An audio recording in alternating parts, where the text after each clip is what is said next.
जनाब carry on prime minister साहब। इन तूफानी बारिशों ने हर जगह तबाही फैलाई। बेशुमार सैकड़ों लोग, चाहे वो बलूचिस्तान है जहां पर बेपनाह तबाही हुई, कराची में, सिंध के दूसरे इलाकों में, केपी में, पंजाब में, चतराल में, इन तमाम इलाकों में बेपनाह इंसानी जानों का ज़िया हुआ और बेपनाह नुकसानात हुए मकानों के, दुकानों के। अल्लाह ताला से हम सब दस्त बदुआ हैं कि जाने वालों को वो जन्नतुल फिरदौस में जगह अता फरमाए और ज़ख्मियों को जल्द से जल्द सेहत कामिला अता फरमाए। जनाब स्पीकर, इस बारे में ये कोलिशन गवर्नमेंट पूरी तरह आगाह है और चौकस है।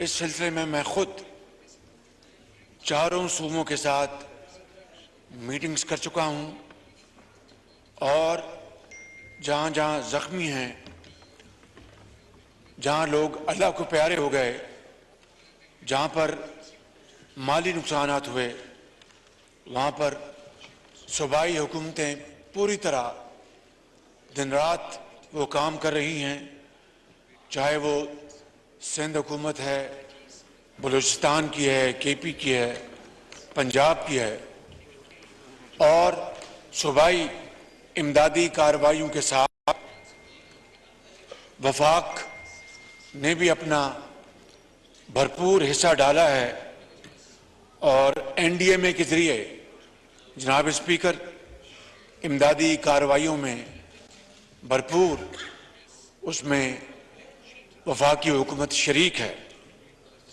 लेकिन यकीनन ये नुकसान बेपनाह है।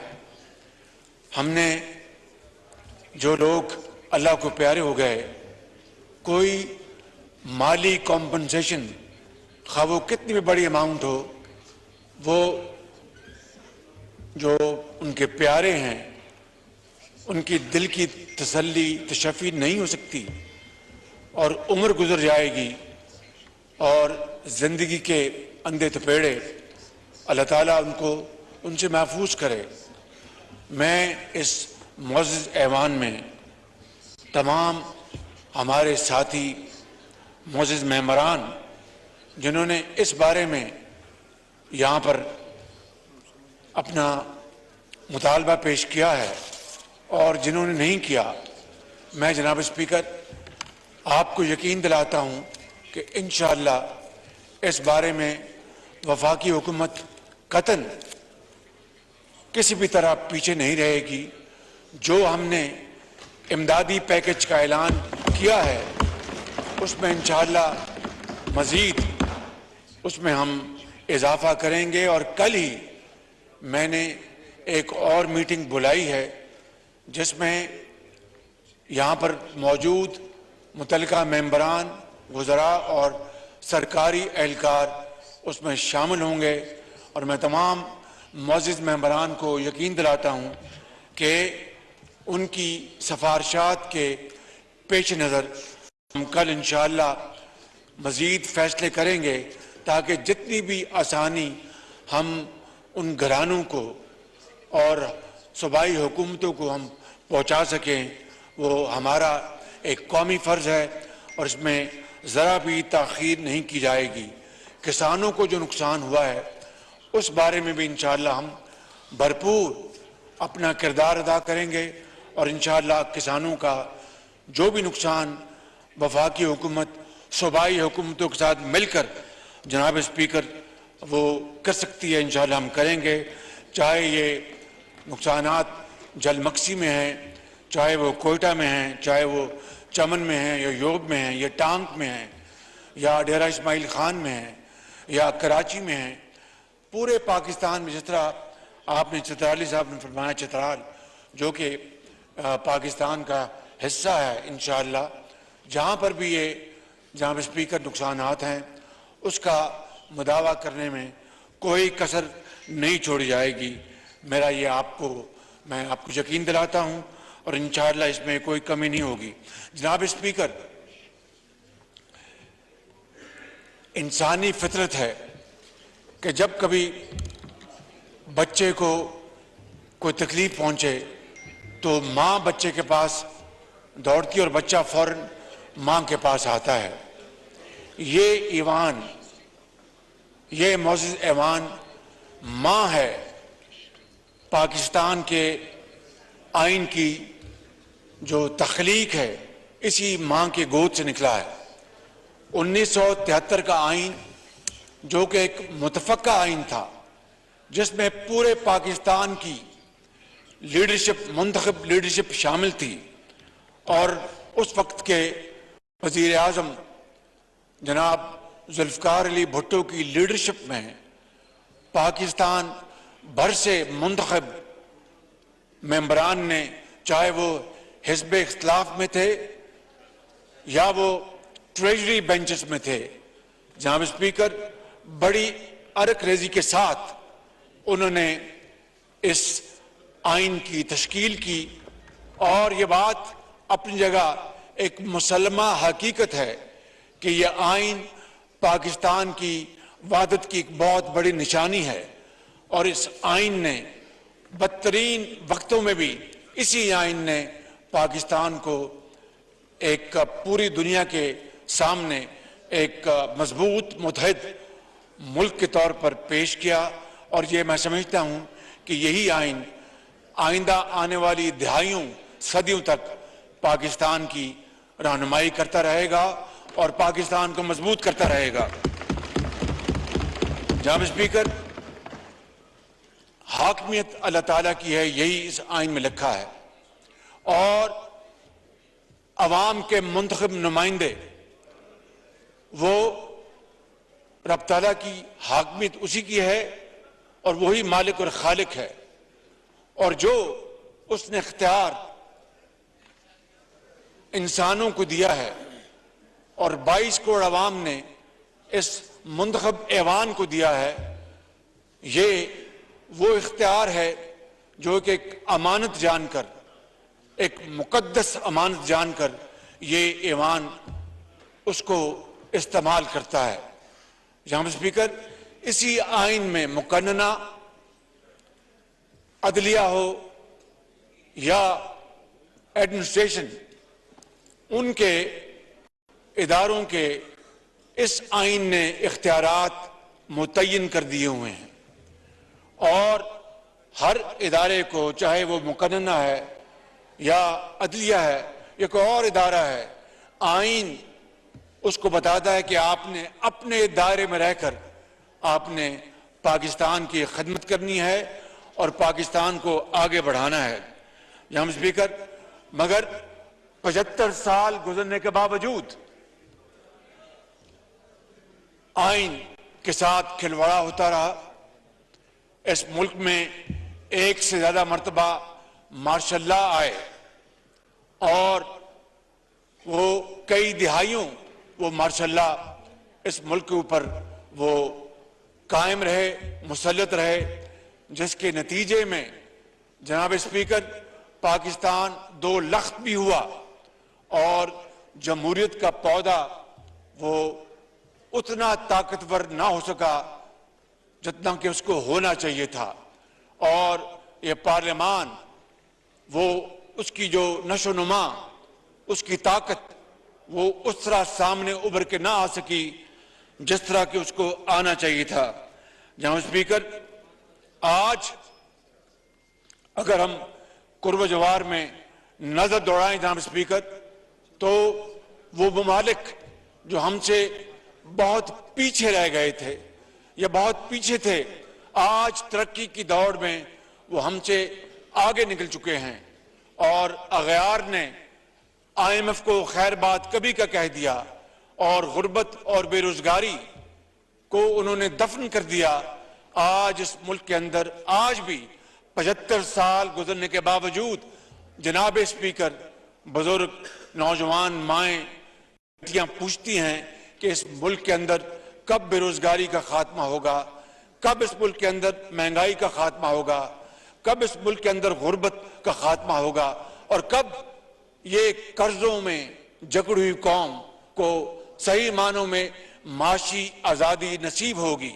जनाब स्पीकर, मैं आपको ये अर्ज करना चाहता हूं कि सब जानते हैं कि 2018 के इलेक्शन पाकिस्तान की तारीख में बदतरीन झुरलू इलेक्शन थे और एक ऐसी हुकूमत को मुसल्लत कर दिया गया या मुसल्लत हो गई जो सरीहन धांधली की पैदावार थी।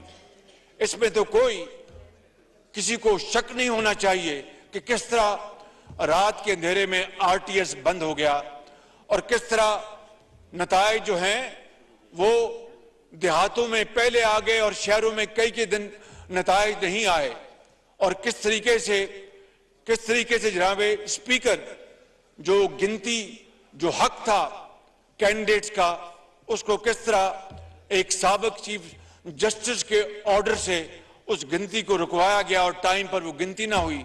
एक लंबा सिलसिला है। मैं कहना ये चाहता हूं कि 2018 की हुकूमत बदतरीन तारीख की बदतरीन धांधली की पैदावार थी और 3.5 पौने 4 सालों में उनकी कारकर्दगी पूरी कौम के सामने है कि 3.5 पौने 4 सालों में जनाब स्पीकर 20,000 अरब से ज्यादा कर्जे लिए गए और 2018 में जो जीडीपी 5.8% थी वो 2019 में आके 20 में आके सिर्फ वो बल्कि 1% से भी कम हो गई, मनफी में आ गई। जहां पे स्पीकर लाखों लोगों को रोजगार दिलवाना तो दूर की बात थी, लाखों लोग बेरोजगार हो गए, किसी को एक छत दिलवाना तो दूर की बात थी, लोग बेघर हो गए और पाकिस्तान की मईशत का जनाब स्पीकर जनाजा निकल रहा था। अगर ये उस वक्त मुतहदा ऑपोजिशन जनाब स्पीकर अगर सियासत को मुकद्दम रखती तो फिर रियासत का खुदा हाफिज था। हम सब ने मिलकर मुशावरत की और फैसला किया कि हमें रियासत को बचाना है, सियासत बचती रहेगी। रियासत को ना बचाया तो खुदा ना खास्ता सियासत सफाए हस्ती से मिट जाएगी। जनाब स्पीकर, ये वो था फैसला जो इस फ्रंट बेंच में बैठे जो हमारे कायदीन हैं उन्होंने मिलकर किया, मुशावरत के साथ किया। हम जानते थे कि पाकिस्तान डिफॉल्ट के करीब है, हम जानते थे कि इतनी बड़ी जो हमारी मईशत तबाही का शिकार हो चुकी है उसको वापस जिंदगी दिलवाना कोई आसान काम नहीं। हम जानते थे कि बेरोजगारी जो है वो अरूज पर है, हम जानते थे कि महंगाई वो है वो अरूज पर है, लेकिन जनाब स्पीकर क्या हम चोर दरवाजे से आए? ये पहला मौका है जनाब स्पीकर के वजीर आजम हाउस पर किसी ने चढ़ाई नहीं की, बल्कि ये ऐवान वोट की ताकत से उन्होंने आइन और कानून के मुताबिक उन्होंने उस बदतरीन करप्ट हुकूमत को बदला और इस चैलेंज को कबूल किया। मैं आज ये बात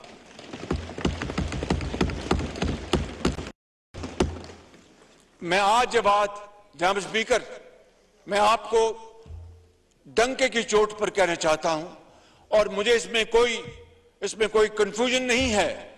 मेरे ये भाई और मेरे ये बुजुर्ग और बहनें सब यहां पर मौजूद हैं। मुझे ये पता था कि इन्होंने अपनी बड़ी कमाल मेहरबानी से तमाम पार्टीज जो इस हुकूमत का हिस्सा हैं, चाहे वो आसिफ अली जरदारी साहब हों, चाहे वो मौलाना फजल रहमान साहब हों, चाहे वो जनाब मक्सी साहब हों, चाहे वो खालिद सिद्दीकी हों, चाहे वो एएनपी के कायदीन हों, चाहे वो बीएनपी के कायदीन हों, मैंगल साहब हों, चाहे वो डाबर साहब हों, चाहे वो जनाब स्पीकर एक बुतानी साहब हों, उन सब ने मिलकर बड़ी मोहब्बत से मेरे कायद नवाज शरीफ ने मुझे मुंतखब किया। तो मैं जानता था कि ये फूलों की सेज नहीं है, ये कांटों का एक बहुत खारदार ये एक सफर है। मैंने अल्लाह ताला का नाम लेकर इनकी मावनत से ये जिम्मेदारी कबूल की, वगरना जनाब स्पीकर वजीर आजम अगर बनना होता तो माजी में मैं अगर नजर दौड़ाऊं और आपकी खिदमत में सिर्फ चंद मिसालें पेश करूं तो वो काफी हैं। 1993 में एक बल्कि 92 में एक सदर थे, आज इस दुनिया में नहीं है, लिहाजा कोई इस दुनिया से चला जाए तो उसके बारे में बात नहीं करनी चाहिए, ना मैं करूंगा, लेकिन उस गुफ्तगू के एक नहीं एक से ज्यादा लोग उसके गवाह हैं। उन्होंने मुझे कहा कि तुम वजीर आजम बन जाओ, बाकी रेस्ट इज हिस्ट्री। उसके बाद जनरल मुशर्रफ जो जिंदा हैं उन्होंने मुझे कहा कि तुम वजीर आजम बन जाओ, रेस्ट इज हिस्ट्री। और इसके अलावा भी ऐसे जनाब स्पीकर राज हैं जो कि मेरे दिल में दफन हैं, वो कभी क़यामत तक कब्र तक मैं उसको नहीं उगलूंगा, ता वक्त कि वो दूसरा फरीक उगल दे तो और बात है, जिस तरह जनरल मुशर्रफ ने उगला। कहने का मकसद यह है कि अगर मुझे वजीर आजम बनना होता और ये तगमा सजाना होता तो एक नहीं कई मौके थे। इनको छोड़ दे जनाब स्पीकर, मियां नवाज शरीफ को जब पनामा के बदले अकामा में नाजायज सजा दी गई तो एक कानूनी और आईनी मजबूरी थी कि किसी को वजीर आजम मुंतखब करना था, और उनकी बड़ी मेहरबानी मियां नवाज शरीफ की कि उन्होंने मुझे चुना और पार्लिमानी पार्टी के सामने बिठाकर मेरा नाम लिया। और मैं अपनी मुस्लिम लीग नून की पार्लियामेंट पार्टी का बेहद शुक्रगुजार हूं कि उन्होंने भरपूर तायद की।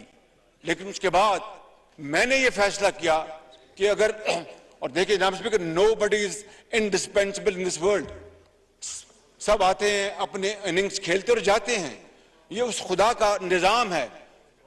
कोई यहां पर सिकंदर नहीं रहा, वो सिकंदर लाखों सिकंदर वो कब्रिस्तान में मिलते हैं तो वो कहते कि माँ पूछते पुत्र तू केड़े सिकंदर लबना है, इतने लखा सिकंदर समा गए ने, तो ये दुनिया फानी है। तो मैं कह ये रहा हूं कि अगर मैंने माजी में उन गैर कानूनी ऑफर्स को मैंने अल्लाह ताला के फजल करम से ठुकराया, तो आईनी और कानूनी जो ऑफर थी मियां नवाज शरीफ की वो तो उन्होंने मुझे ऐलान कर दिया था। लेकिन मैंने फैसला किया कि मुझे जो पंजाब में जो अवाम ने मैंडेट दिया, पार्टी ने, मियां नवाज शरीफ ने, मैं उन मंसूबों को मुकम्मल कर लूं। वो अगर खुदा को मंजूर ना होता तो मुकम्मल ना होते। तो मैं यहां पर 11 महीने आकर मुझे तो ये भी नहीं समझ आनी कि मैंने फॉरेन अफेयर्स में क्या करना है। हमारे नौजवान जो फॉरेन मिनिस्टर, उनके कांधे बड़े मजबूत हैं, वो बड़ा अच्छा काम कर रहे हैं। मैंने अपना जो बाकी जो मामलात हैं, इंटरनल मामलात सूबों के साथ, तो मुझे तो 6 महीने इसी में लग जाएंगे। तो मैं अपना काम मुकम्मल करूं पंजाब में और देखा जाएगा। फिर वो 2018 के इलेक्शन हुए और वो तारीख के, जिस तरह मैंने कहा कि बदतरीन वो इलेक्शन थे। लिहाजा मैं कह ये रहा हूं कि ये कोई मैं तगमा सजाए नहीं बैठा, रात को भी नींद नहीं आती कि किस तरह इस कौम, गरीब कौम, दुखी कौम, किस तरह बांग्लादेश जो हमसे बिछड़ गया और हमसे आगे चला गया, किस तरह वो कौमें जो पाकिस्तान से बहुत पीछे थी हमसे आगे चली गई, हम क्यों नहीं आगे गए, हम क्यों पीछे रह गए। ये वो सवाल जनाब स्पीकर, चुपता हुआ सवाल जो मैं अपने आप से पूछता हूं और पूरी कौम पूछती है। 75 साल गुजर गए, अभी तक हमने अपना रास्ता मुतय्यन नहीं किया। आप देखिए, मुझे बताएं, आज सवाल पैदा होता है कि जनाब मैं अदलिया के मेरे दिल में बड़ा एहतराम है, लेकिन मैं इस फ्लोर पे खड़ा हूं, एक मुंतखब नुमाइंदा हूं, तो हक और सच की बात अगर आज नहीं करेंगे तो कब करेंगे जनाब स्पीकर। मैं ये पूछता हूं कि वो जमाना था जब एक साबिक चीफ जस्टिस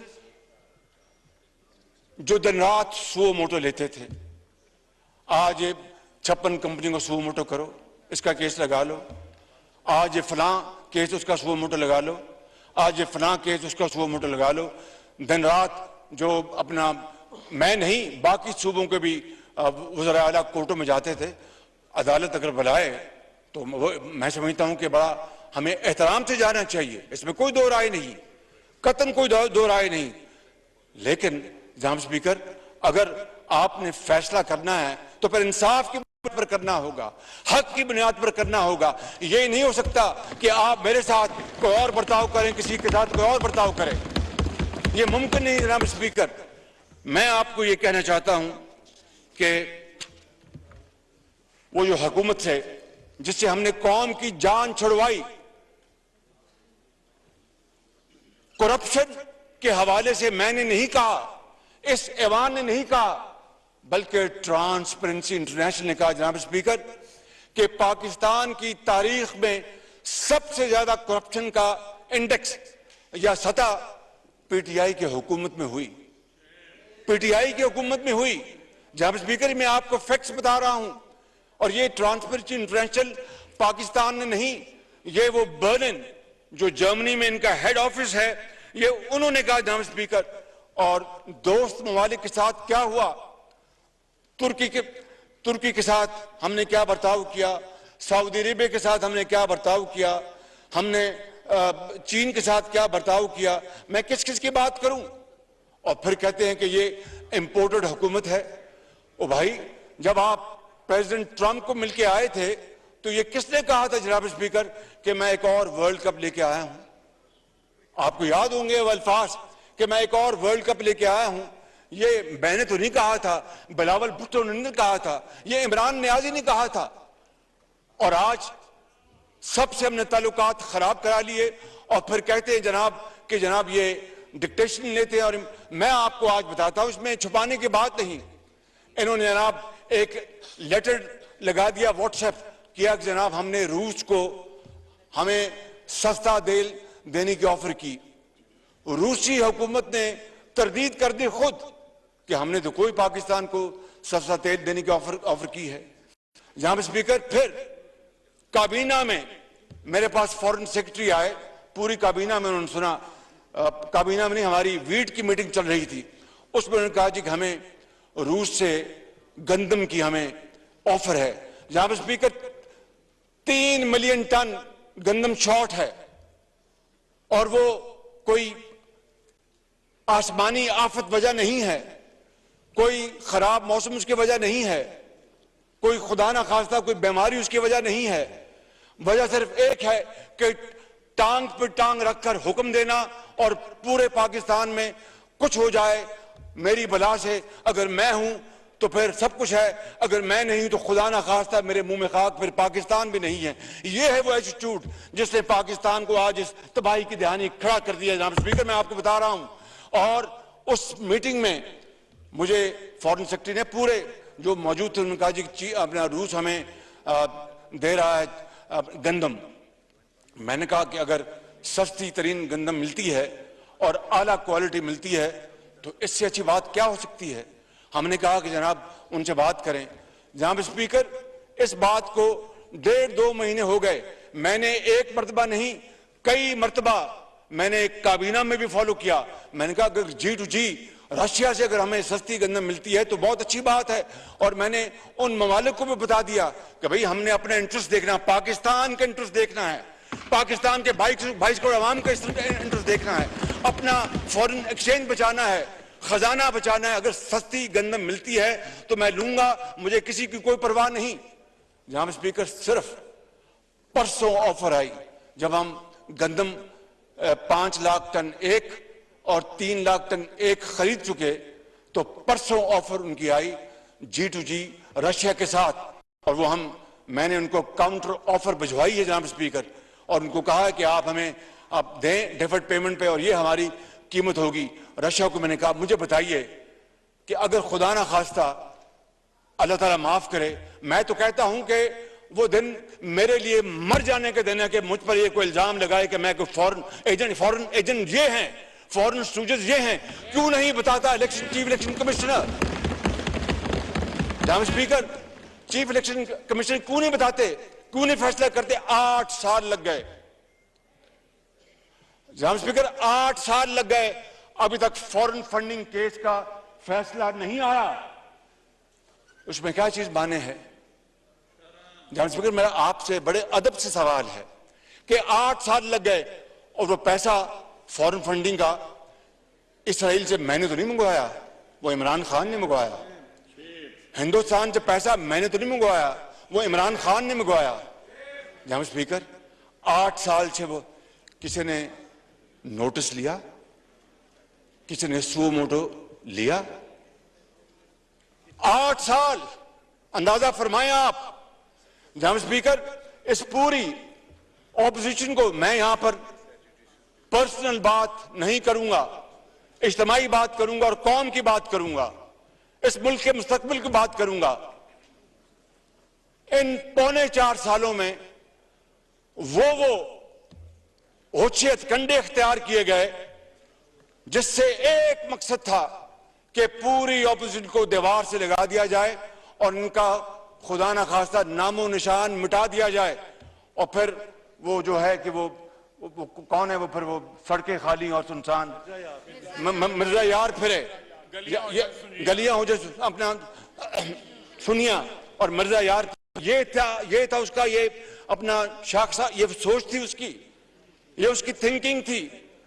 और उसके लिए क्या क्या हरबे इस्तेमाल किया गया। जनाब स्पीकर, मैं अगर यहां पर अगर वो राज खोल दूं तो ये ऐवान जो है वो वर्ता हैरत में मुब्तला हो जाएगा। लेकिन वो एक ऐसे राज है, हाँ जब वो वक्त आया, फोरम आया तो मैं बताऊंगा। जनाब स्पीकर, कहना मैं ये चाहता हूं कि ये 8 साल, ये दिन रात यहां पर अपना राग लापता रहा, चोर डाकू 4.25 साल। और सुन लीजिए जनाब स्पीकर कि एक धेले की करप्शन 4.25 सालों में किस सियासी लीडर जो कि हिज़्बे इख्तिलाफ से उनका ताल्लुक था, उसके बारे में ये अकाउंटेबिलिटी कोर्ट से उन्होंने फैसला करवाया। मुझे आप बताएं, दिल पे हाथ रखकर जनाब स्पीकर, मैं आज दिल की बातें करना चाहता हूं, क्योंकि ये कौम को मैंने वादा किया था, इस कौम से मैंने कहा था कि मैं आपसे हमेशा, मैं एक खताकार इंसान हूं, लेकिन मैं आपसे इंशाअल्लाह कोशिश करूंगा कि अपने रब के फजल से सच बात करूं, गलत बात नहीं करूंगा।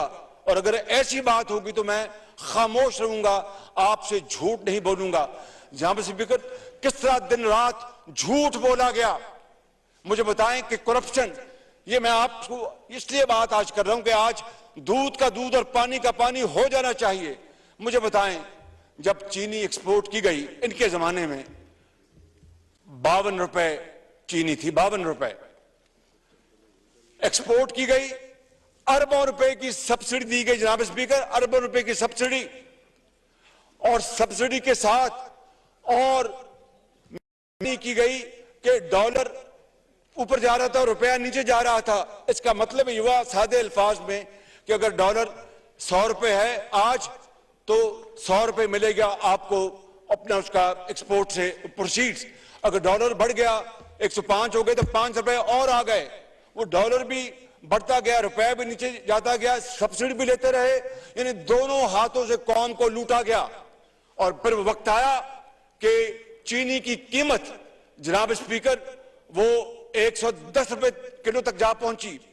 इसी तरीके से गंदम को ले लें, गंदम पहले एक्सपोर्ट की फिर इंपोर्ट की, अरबों डॉलर पाकिस्तान किस तरह बर्बाद हुए। और फिर आपने देखा कि गैस, नेचुरल गैस जब कौड़ियों के भाव बिक रही थी, $3 पर यूनिट, किसी ने इस तरफ ध्यान न दिया, टांग पे टांग रख के बैठे थे कि जो जिस तरह रोम जल रहा था और नीरो बांसुरी बजा रहा था, कोई परवाह नहीं थी कौम की। परवाह होती तो $3 फौरन कैच करते और कहते कि जनाब लाएं $3, हम फौरन खरीदे स्पॉट से। और उस वक्त लॉन्ग टर्म एग्रीमेंट भी $5 पे हो सकता था। जनाब स्पीकर, जिन्होंने बदतरीन मुजरमाना गफलत की, मैं आपको बिला खौफ तरदीद कह सकता हूं, उस वक्त तो किसी ने नोटिस लिया जनाब स्पीकर, किसी भी एक बात का कतन किसी ने नोटिस नहीं लिया। और जनाब स्पीकर, मुल्क की मईशत तबाही की तरफ बढ़ती रही। फिर IMF से एग्रीमेंट किया और IMF की एग्रीमेंट की धज्जियां उड़ाई, खुद एग्रीमेंट किया और धज्जियां उड़ाई और पाकिस्तान को डिफॉल्ट के बिल्कुल किनारे लगा दिया। किसी ने एक नोटिस लिया कि भाई आप एक सॉवरेन स्टेट करता है उसकी आप वॉयलेट कर रहे हैं, ये क्यों कर रहे हैं आप? जनाब स्पीकर, बात यहां पर खत्म नहीं होती, बात बड़ी दूर तक जाएगी। बात निकली है तो बहुत दूर तक जाएगी। जनाब स्पीकर, मैं आपको ये कहना चाहता हूं कि जनाब स्पीकर, बीआरटी पेशावर, यह बात बला खौफ तरदीद कही जा सकती है कि अरबों रुपए के गबन हुए, उसमें स्टे ऑर्डर लिए जाते थे, वफाक और केपी हुकूमत मिलकर, किसी ने कोई नोटिस नहीं लिया। हेलीकॉप्टर केस बंद होता है, किसी ने कोई नोटिस नहीं लिया। और वो टूरिस्ट मुकाम कौन सा है? वो मालम जब्बा, उसको जफा डाल लिया नैब ने।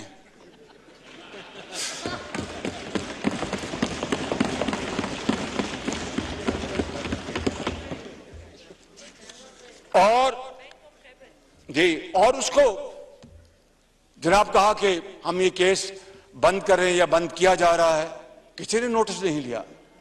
जनाब स्पीकर, आप देखें कि, और ये बात हकीकत है, I am not here to indulge to any kind of political point scoring, but I am here before your honorable speaker to submit my submission to you for your kind consideration with facts. मैं कोई ऐसी बात नहीं करूंगा जो कि हकीकत और वाकयात के खिलाफ हो। जनाब स्पीकर, मूनिस इलाही का केस नैब बंद करता है, किसी ने कोई नोटिस नहीं लिया। जनाब स्पीकर, ये बिल्कुल मैं आपको फैक्ट बता रहा हूं। और जनाब स्पीकर, पार्लियामान देखिए, अगर मेरी जात की बात हो तो मैं एक तरफ हो जाऊंगा, मैं कभी अपनी जात की बात नहीं करूंगा। इसलिए मैं बिला खौफ तरदीद कह सकता हूं कि बेटियां गिरफ्तार की गईं, बहनें गिरफ्तार की गईं, फुफियां गिरफ्तार की गईं, किसी ने कोई नोटिस नहीं दिया। मगर वजीर आजम की सकी बहन, उनकी जो अनडिक्लेयर्ड एसेट्स हैं, चाहे वो दुबई में है चाहे वो अमेरिका में है, उसको खामोशी से एफबीआर से उसको एनआरओ दिलवा दिया जाता है, किसी ने कोई नोटिस नहीं दिया। स्पीकर, हजरत अली का कौल है, कुफर का निजाम शायद जिंदा रह सकता है, बेइंसाफी का निजाम जिंदा नहीं रह सकता। जनाब स्पीकर, नहीं रह सकता। कुफर का निजाम जिंदा रह सकता है, बेइंसाफी का निजाम नहीं रह सकता। 75 साल गुजर गए, आज हम उसी दायरे में फिर रहे हैं। विंस्टन चर्चिल को पूछा था किसी ने कि बताओ कि जंग जीतोगे या हारोगे, उसने कहा कि हमारी अदलिया आजाद है कि नहीं। उन्होंने कहा कि दिस इज इररिलेवेंट आंसर। उन्होंने कहा यही रेलेवेंट आंसर है कि अगर अदल है, इंसाफ है, आजादी है अदालतों में, तो इंशाअल्लाह बरतानिया जंग नहीं हारेगा। और वही उसने कहा कि I have nothing but blood, sweat and tears. और बिलाखिर एक वो जुनूनी एडोल्फ हिटलर, देखिए जनाब स्पीकर, मैं यहां पर कोई गिरी हुई बात नहीं करूंगा, लेकिन एडोल्फ हिटलर की मिसाल आज पाकिस्तान में बहुत हद तक रेलेवेंट हो गई। उसने इंतखाबात में 33% वोट लिए थे और बाकी 2/3 जो जर्मनी की जो पार्टियां थी वो उन्होंने बाकी वोट लिए, 33% वोट लिए उसने। मगर अपने गोएबल्स के साथ वो झूठ बोला, वो दरोगोई की, जमीन आसमान को मिला दिया, दिन रात झूठ बोला कि लोग झूठ को सच समझना शुरू हो गए। और वो जो बाकी पार्टियां थी वो एक अरसे तक वो महदूद हो गई, इररिलेवेंट हो गई। ये फैक्ट्स हैं। लेकिन नतीजा क्या निकला? जंगे दोइम में जर्मनी को सफाए हस्ती से मिटा दिया। दे वर रेज्ड टू ग्राउंड। करोड़ों लोग लुकमा अजल बन गए, उनकी मईशत तबाह हो गई, उन्होंने उनकी जो मोटरवेज, बंदरगाहें सब खत्म हो गया और वो आजादी खो बैठे और जो एलाइट्स थे उन्होंने वहां पर आके उन्होंने अपने फैसले सुनाए।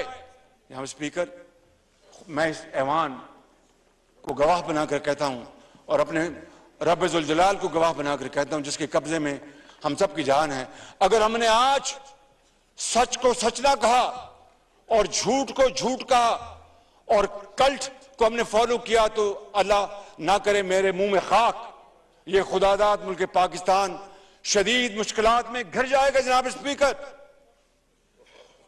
फिर खुदा मेरे मुंह में खाक, फिर उस मुल्क की जो तारीख है वो जब मौरख लिखेगा तो फिर आइंदा आने वाली नस्लें जो हैं वो उसके ऊपर जजमेंट देंगी। आज भी वक्त है, आज भी वक्त है जनाब स्पीकर कि हम हालात को कंट्रोल कर लें। एक ऐसा लाडला जिसको दिन रात दूध पिलाया गया, 15 साल दूध पिलाया गया और उसको ला के बिठाया गया। मैं अगर ये कहूं कि इदारे दिन रात उसके लिए वो काम करते थे कि आज हम सोचते हैं तो अकल हैरान होती है। जनाब स्पीकर 75 साल ना किसी को इस तरह की सपोर्ट मिली और लिख लें आज की तारीख में मेरा यह बयान, I hope I can be proven wrong but my inner instinct say that what I'm saying is going to be probably correct in times to come कि ना इस तरह की मदद और सपोर्ट किसी को मिलेगी और उसके बावजूद भी पाकिस्तान का मईशत का जनाजा निकाल देना जनाब स्पीकर। और आज मुझे कहा जाता है कि जनाब 3 महीने में महंगाई बढ़ गई, बिल्कुल बढ़ी जनाब। तेल की कीमतें और गैस की कीमतें जनाब स्पीकर मेरे इख्तियार में नहीं और मैं बड़े अदब और इंकिसारी के साथ कहना चाहता हूं, इंतहाई अदब और इंकिसारी से और रब्बे जुल जलाल से एक मरतबा नहीं करोड़ मरतबा उस माफी मांग के उसे कहता हूं कि मेरी शनाख्त, ये दोस्त, ये भाई और बहनें इस तरह करते थे कि जनाब ये he is a doer, I don't think I am a doer, मैं एक खादिम हूं कि जनाब ये शहबाज शरीफ आज कि ये जनाब डिलीवरी का ये मास्टर है, क्यों डिलीवरी नहीं हो रही। जनाब स्पीकर, एक तरफ दुनिया में तेल और गैस की कीमतें आसमानों से बातें कर रही हूं, 3.5 पौने 4 साल का जो मलबा है, जो मईशत डबो दी गई, उसको हम दिन रात कोशिश करें मिलकर ठीक करने की, चाहे वो फाइनेंस मिनिस्टर हैं, चाहे वो मैं हूं, चाहे वो कॉमर्स मिनिस्टर हैं, चाहे वो डिफेंस मिनिस्टर है, फॉरेन मिनिस्टर हैं, और सब मिलकर इस कश्ती को किनारे लगाने के लिए दिन रात कोशिश करें नाम स्पीकर। और फिर दिन रात ये बयान दिया जाए कि पाकिस्तान खुदा न खास्ता श्रीलंका बनने वाला है, पाकिस्तान अल्लाह ना करे कि 3 टुकड़े हो जाएंगे। यह है वो नासिस्ट को उर्दू में क्या कहते हैं, जो अपने जोम में होता है, जो अपनी जात में बसता है, अपनी जात के अलावा उसको कुछ नजर नहीं आता। नहीं, अनाप्रस्त और जो भी आप कह लें, अपनी जात में वो बसता है। ये है वो शख्स जो कहता है कि अगर मैं हूं तो ठीक, वरना अल्लाह न करे पाकिस्तान के 3 टुकड़े हो जाएंगे। जनाब स्पीकर, आज मैं आपकी खिदमत में और आपके तोसत से और इस मौजूद ऐवान के तोसत से मैं 22 करोड़ अवाम को मैं बड़े अदब से उनकी खिदमत में अर्ज करना चाहता हूं कि देख लें, 3.5 महीने हो गए इस हुकूमत को, क्या एक धेले की करप्शन का कोई इल्जाम लगा सका। जनाब स्पीकर, मैं आपको खुद नुमाई के तौर पर नहीं, इस कोलिशन गवर्नमेंट की एक मिसाल बताता हूं जनाब स्पीकर, उसी से आप अंदाजा कर सकते हैं। हमें यूरिया की बड़ी दिक्कत हो गई आज से 1.5 महीना पहले, 2 महीने पहले चीन से हमने दरखास्त की, उनकी बड़ी मेहरबानी, जब आलमी कीमतें खाम माल की भी कम नहीं आने शुरू हुई थी, चीन ने कहा हम आपको 2 लाख टन दे देते हैं। G2G गुफ्तगू हुई, आपकी इस हुकूमत ने जनाब स्पीकर सब ने मिलकर $600 से शुरू हुई कीमतें 500 पे लेके आए। जनाब स्पीकर, अभी जो गंदम है, अभी 2 महीने पहले जनाब स्पीकर 1.5 महीना पहले जो खरीदा $500 पर टन, आज जनाब स्पीकर ये नहीं कि कीमतें तो कम हुई, जो पिछला टेंडर आया वो $440 पे था। हमने इनकार कर दिया। मुझे एक दो मेरे मुसाहिबों ने कहा कि रिस्क है, अगला टेंडर लेंगे तो पता नहीं कीमत इससे भी बढ़ जाए। तो किसी ने कहा कि फिर शहबाज शरीफ साहब, ऐसा तो होता है ऐसे कामों में, और रब ताला का अपना बेपाया फजलो करम है कि जो हम दोबारा टेंडर आए तो $404 पे आया। यहाँ स्पीकर, कीमतें से ज्यादा हो सकती थी। ये मेरे हाथ में तो नहीं, अल्लाह के हाथ में है, लेकिन कोशिश करना हमारा फर्ज है। हमने कोशिश की, मिलकर कोशिश की, रब ताला ने करम किया, और एक एक डॉलर इस कौम की अमानत है। एक एक डॉलर इस कौम की अमानत है। मैं किस तरह $1 लुटा दूं और कहूं कि हम एक शशा खर्ची के मुतहम्मल हो सकते हैं। जनाब स्पीकर, इसके मुकाबले मैंने बता दिया, मैं रिपीट नहीं कर रहा, but at the cost of reputation, जब $3 गैस की कीमत थी, इन्होंने कहा कि जहन्नम में जाओ, हमें जरूरत नहीं है। और आज गैस हमें मिलती नहीं, ढूंढने से भी नहीं मिलती। तो जनाब स्पीकर, किसी ने इसका नोटिस लिया, किसी ने इसका पूछा। जनाब स्पीकर, मैं आपको ये कहना चाहता हूं कि 2018 में इसी पार्लियामेंट पे हमला करने का ऐलान किसने किया था?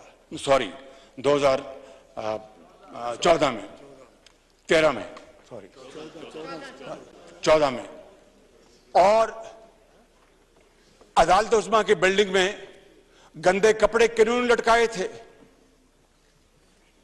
और ये किसने कहा था जनाब स्पीकर कि बिजली के बिलों को आग लगा दो, हुंडी से पैसा लेके आओ, टैक्स देना बंद कर दो? जनाब स्पीकर, किसी ने नोटिस नहीं लिया, सब चुप थे।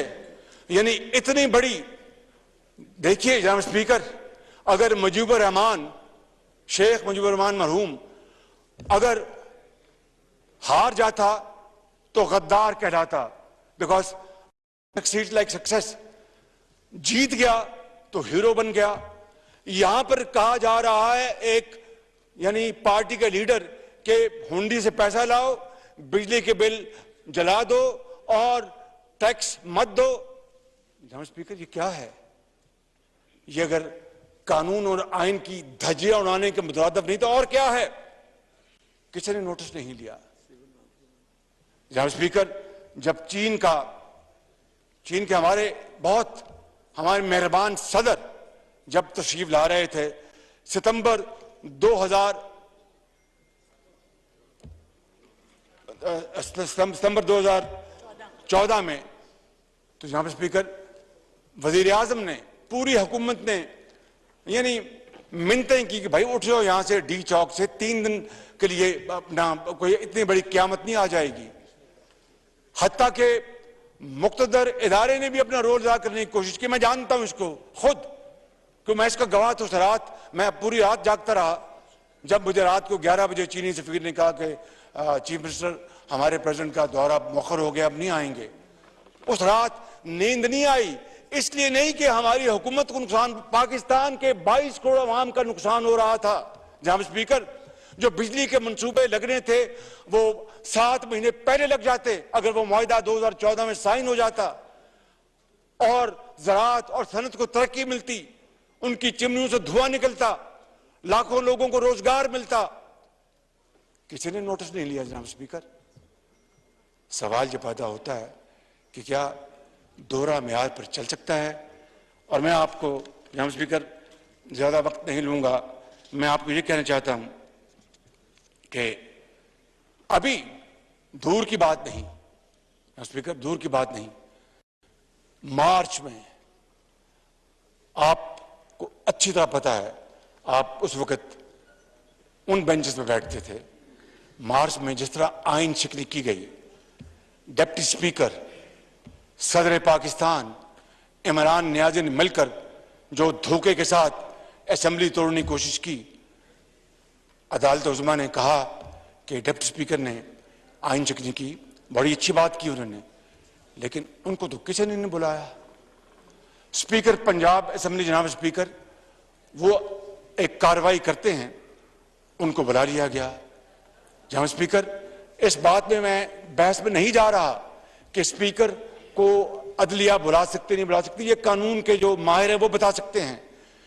कह मैं ये रहा हूं कि अगर इस तरह निजाम चला कि मैंने जिस तरह बात की कि किस तरह डिक्टेटर्स ने पाकिस्तान की मईशत को तबाह किया और किस तरह मुल्क दो लख्त हुआ और किस तरह 72 साल हम एक दायरे में विशिष्ट सर्कल में चलते आ रहे हैं। अगर इस तरह मामलात चलते रहे तो खुदा ना खास्ता कायद की रूह हमेशा के लिए तड़पती रहेगी। लाखों मुसलमानों की रूह हैं जिन्होंने पाकिस्तान के लिए अपनी जानों का नजराना पेश किया, अपना घर बार छोड़कर हिंदुस्तान से आए और उजर पुजर कर पैदल, बैलगाड़ी पे, साइकिल पे, अपना रेलवे में, किसी बस में आए और रास्ते में अपने प्यारों को शहीद करवाया। क्या आज उनके लहू का हम ये एहतराम कर रहे हैं? उनको रूह को हम ये सुकून पहुंचा रहे हैं? जनाब स्पीकर, मेरी बात आप गौर से सुन लें कि अगर इस मुल्क के अंदर अगर हमने सैंक्टिटी, इक्विटी, कानून और आइन और इंसाफ को हमने आगे ना बढ़ाया तो फिर हमें तारीख में कोई याद नहीं रखेगा, तारीख और आग से नाम मिट जाएगा, खुदा ना खास्ता। मैं आपको ये कहना चाहता हूं जनाब स्पीकर, जब डीजी FIA बशीर मेमन, उसने तो इंटरव्यू दिया था ना, ये तो कोई ढकी छुपी बात तो नहीं जनाब स्पीकर। डीजी FIA ने कहा, बशीर मेमन ने, कि मुझे इमरान नियाजी ने बुलाया और कहा कि अपना आसिफ जरदारी, मरियम नवाज, अपना ख्वाजा आसिफ, शहबाज शरीफ, फलां फलां के खिलाफ केस करो। मैंने कहा जी नहीं बनते, मैं नहीं कर सकता। किसी ने नोटिस लिया जनाब स्पीकर? ये तो ही इज ऑन रिकॉर्ड, ये तो कोई दूर की बात नहीं, ही इज ऑन रिकॉर्ड। किसी ने बुला के पूछा?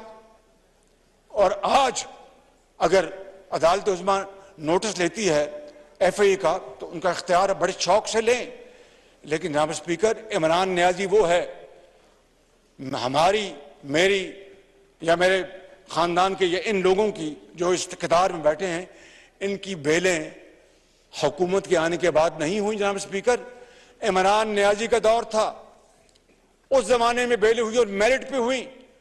और जनाब स्पीकर, NCA को मेरे बारे में किसने लिखा था? वो इमरान नियाजी और शहजाद अकबर ने खत लिखा था। पौने दो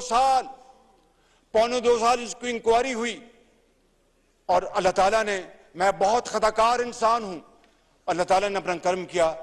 एक धेले की पाकिस्तान से कोई करप्शन का पैसा उन्होंने चारों सू बरतानिया में, ऑफशोर, दुबई और स्विट्जरलैंड, पता नहीं कहां कहां, उन्होंने पूछा, फ्रांस, लेकिन खुदा के फजल करम से उस मालिक ने, मैं बहुत खताकार आदमी हूं, उसने इज्जत रखी और पाकिस्तान की इज्जत रखी। इन्होंने पाकिस्तान का डिफिड हो या कुछ और हो, पाकिस्तान की इज्जत दाव पर लगाने के लिए कोई इन्होंने कसर नहीं छोड़ी।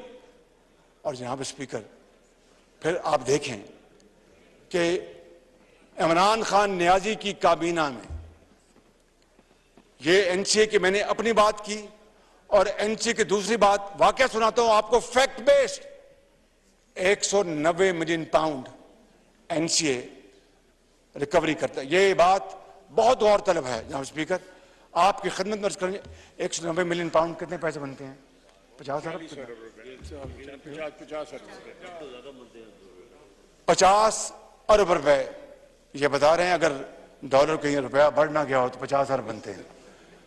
50 अरब रुपए, ये सुनने वाली बात है। और मैं बतौर वजीर आजम ये कौम की अमानत है जो मैं आपके जरिए कौम को पहुंचाना चाहता हूं। और ये सीक्रेट नहीं, राज नहीं है, तो काबीना का फैसला है। काबीना में ये मामला उठा और सेक्रेटरी कैबिनेट से काबीना ने पूछा, बताइए वो जो इमरान नियाजी के जमाने में जो काबीना की मीटिंग हुई थी और मोहतरमा शीरी मजारी साहिबा ने कहा था कि वजीर आजम ये आप हमसे क्या फैसला दे रहे हैं, इस लिफाफे में है क्या? तो उसने फिर सारा वाकया बयान किया जनाब स्पीकर।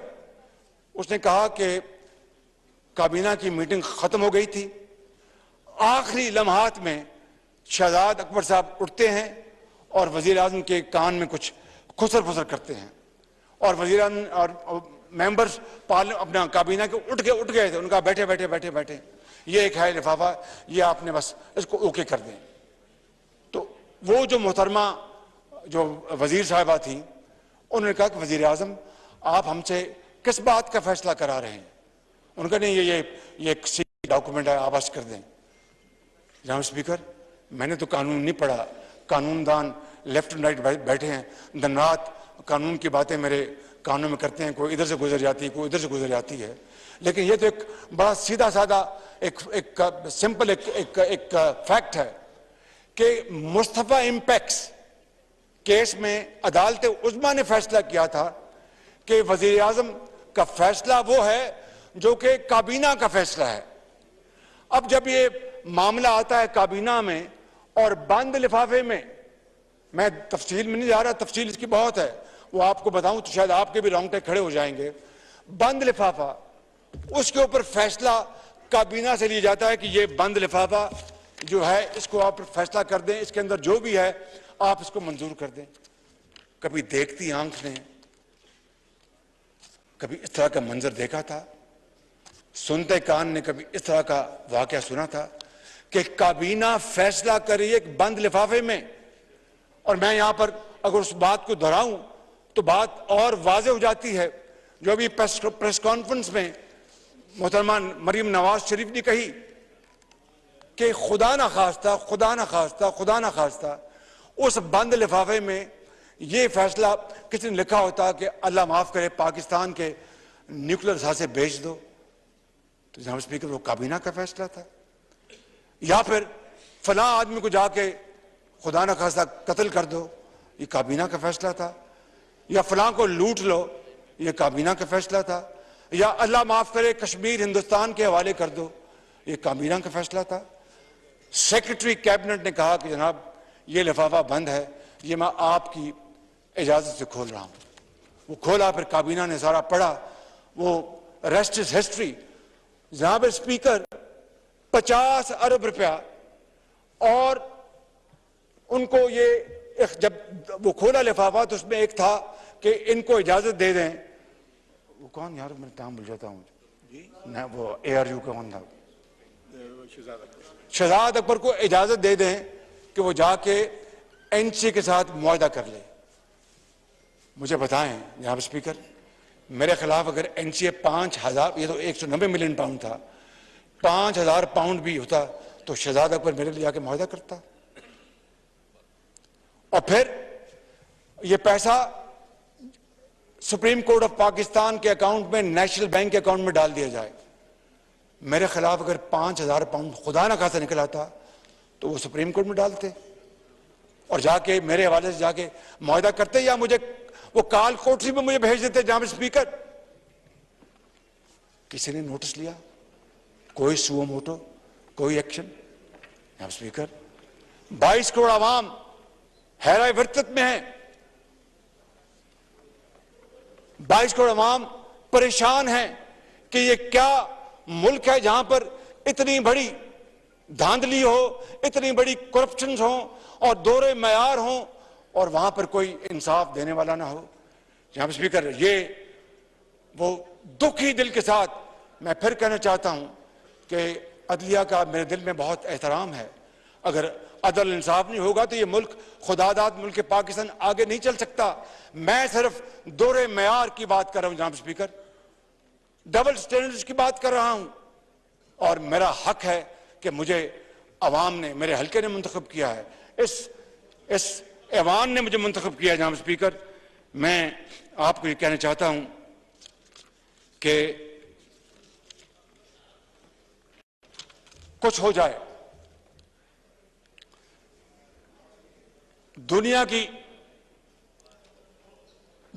इधर की उधर हो जाए, जनाब स्पीकर, मैं आपको यह कहना चाहता हूं, उस खुदाए बुजुर्गों बरतर को गवाह बनाकर और इस ऐवान को गवाह बनाकर, आपको गवाह बनाकर, 22 करोड़ आवाम को गवाह बनाकर कि हालात मुश्किल जरूर हैं, चैलेंजेस मुश्किल जरूर हैं।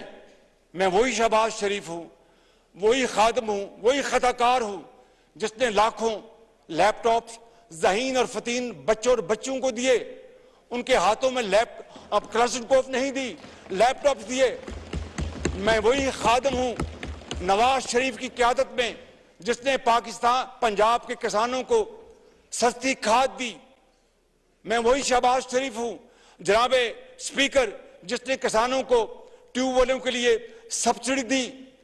मैं वही शहबाज शरीफ हूं जिसने अस्पतालों और दूसरे जो रूरल एरियाज हैं वहां पर मुफ्त अद्वियात दी और आला क्वालिटी की, जो वजीर आज़म का बेटा भी खाए और एक मजदूर भी खाए और यतीम का बच्चा भी खाए। मैं वही शहबाज शरीफ हूं जिसने सौखे पैंडे से पक्की सड़कें बनाई। जनाब स्पीकर, मैं वही शहबाज शरीफ हूं जिसने अल्लाह के फजल करम से यूनिवर्सिटियां बनाई। मैं वही शहबाज शरीफ हूं जिसके बारे में कहा जाता था कि 3 महीने में अपना ये पुल बना देता है, बच कर रहो वरना पुल बन जाएगा। मैं बड़े अदब से कहना चाहता हूं कि हालात मुश्किल जरूर हैं, बहुत चैलेंजिंग है, लेकिन खुदा की कसम इस ऐवान की मदद से और अल्लाह की मदद से और आपके तावन से हम पाकिस्तान को बनाएंगे, रोज़ायम बनाएंगे इंशाअल्लाह। मुकाबला करेंगे, फस्तायत का मुकाबला करेंगे, इसकी फस्तायत का मुकाबला करेंगे, इसकी ज़हनियत का मुकाबला करेंगे, लेकिन झुकेंगे नहीं। उसके आगे सर झुकता है, गर्दन कट सकती है, किसी के आगे झुक नहीं सकती मासवा उस ज़ाते बारी ताला के। जनाब स्पीकर, मुझे पता है कि मगरिब का वक्त होने वाला है, बिल्कुल मैं ज्यादा वक्त नहीं लूंगा। मैं सिर्फ ये कहना चाहता हूं कि इंशाअल्लाह जो जिम्मेदारी मुझे मिली है, जब तक मुझ पर मेरी पार्टी के कायद और इन कायदीन का एतमाद है, इस ऐवान का एतमाद है, मैं अपनी कोशिश करता रहूँगा। बाकी नताइज जनाब स्पीकर अल्लाह ताला के हाथ में है, इंसान के हाथ में नहीं। इंसान सिर्फ कोशिश कर सकता है, इससे आगे कुछ नहीं। ग्रेट डिप्रेशन भी आया था अमेरिका में 1930 में, और प्रेसिडेंट रूजवेल्ट ने जो प्लान किया था, दुनिया का बदतरीन वो डिप्रेशन आया था और वहाँ पर बहुत लाखों लोग बेरोजगार हो गए थे और लोग घरों में बैठे थे, बीमारी थी। इससे बड़ा चैलेंज तो यहाँ पर नहीं है। इंशाअल्लाह हम इस चैलेंज को निपटेंगे और जर्मनी और जापान की मैं मिसाल कई दफ़ा दे चुका हूँ जनाब स्पीकर, वो इंशाअल्लाह ये तमाम मिसालें हमारे सामने हैं। अल्लाह ने चाहा तो हम वो कश्ती ज़रूर हमारी अपना पार लगाएगा, अगर हम में इत्तेहाद रहा, हम में यकसुई रही और हम में ये जज्बा रहा कि हम लड़ेंगे मरेंगे लेकिन शिकस्त नहीं मानेंगे और पाकिस्तान को अजीम बनाएंगे, पाकिस्तान को कायद का पाकिस्तान बनाएंगे। तमन्ना आबरू की है अगर गुलजार हस्ती में, तमन्ना आबरू की है अगर गुलजार हस्ती में, तो कांटों में उलझकर जिंदगी करने की खूब कर ले। नहीं ये शाने खुददारी चमन से तोड़ कर तुझको कोई दस्तार में रख ले, कोई जेबे गुलो कर ले। पाकिस्तान जिंदाबाद, कायदे आजम जिंदाबाद।